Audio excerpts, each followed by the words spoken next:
कैस्यु पापी क्यों।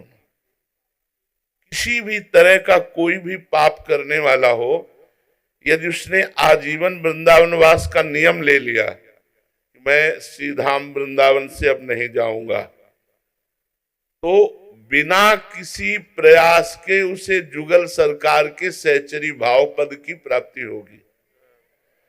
उसे चाहे निज मंत्र मिला हो या ना मिला हो, बात भी समझ लो।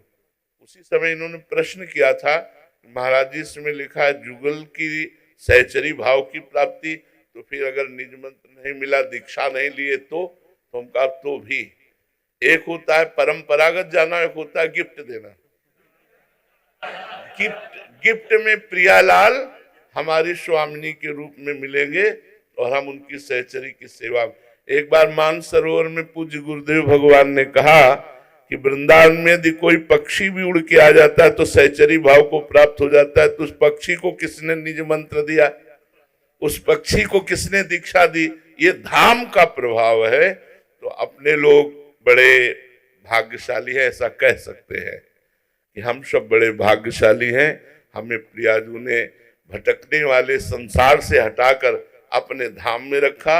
अब जैसे भी बने इसलिए कह रहे कि तुम्हारे बनाए कुछ बनेगी भी नहीं। हम जैसे भी हैं इसलिए जैसे भी कह रहे हैं कि ऐसे होना चाहिए, वो हम हो नहीं सकते। होना भी चाहे तो नहीं हो सकते।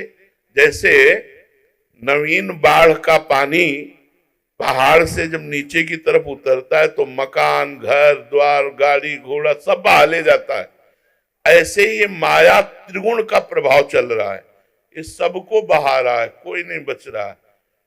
रमैया की दुल्हन लूटे रमैया की दुल्हन लूटे बाजार, ये हमारे भगवान की दुल्हन है। माया कौन? मायापति भगवान है ना, खुले लूट रहे सबको और हम सब उसी में है। एकमात्र वृंदावन की शरण। तो वृंदावन की शरण कैसे? हमें तो आज तक जैसा अनुभव हुआ कि बिना किसी वृंदावन वासी की कृपा के वृंदावन वास हो ही नहीं सकता। जैसे हमें हुआ तो श्री राम शर्मा आचार्य की कृपा से, वो वृंदावन वासी और रास उपासी और रास का प्रकट दर्शन कराने वाले, उनका आशीर्वाद जब उनके चरणों में लौट गए, बोले बाबा मेरी एक बात मान, तू वृंदावन आ जा, तुझे बिहारी जी कभी छोड़ेंगे नहीं। बस वो गुरु मंत्र हमारे जीवन में हमको वृंदावन लाया। और आपको कौन लाया? आप देख ही लो।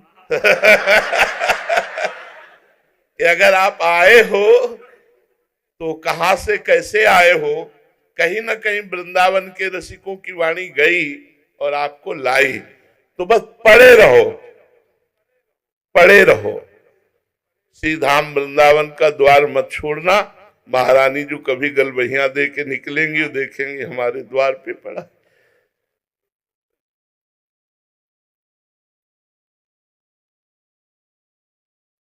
का भरोसा है, साधना का नहीं। हम क्या साधना करें?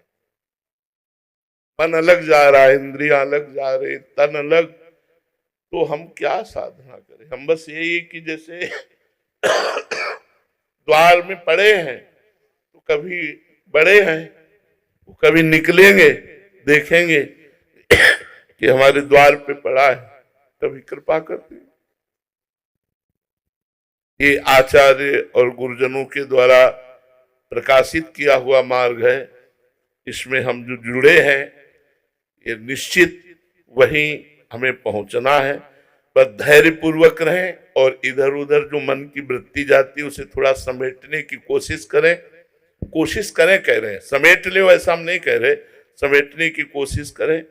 कभी न कभी तो प्रियाजू के कान में हमारी राधा नाम की पुकार पड़ेगी, उसी दिन हमारा काम बन जाएगा। हमारा काम बन गया क्योंकि हमें वृंदावन मिल गया, हमें श्री जी की शरणागति मिल गई, राधा नाम मिल गया, ऐसे गुरु ऐसे करुणा में आचार्य मिल गए। अब हमारे कल्याण में कोई संशय नहीं, हमारा कल्याण तो हो चुका है।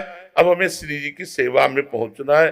तो रात दिन नाम गुण कीर्तन सेवा जितना भी बने करें, बस ये दृढ़ विश्वास रखें कि हरिवंश प्रताप से हमें लाडली जी की सहचरी भाव की प्राप्ति निश्चित होगी। श्री राधा।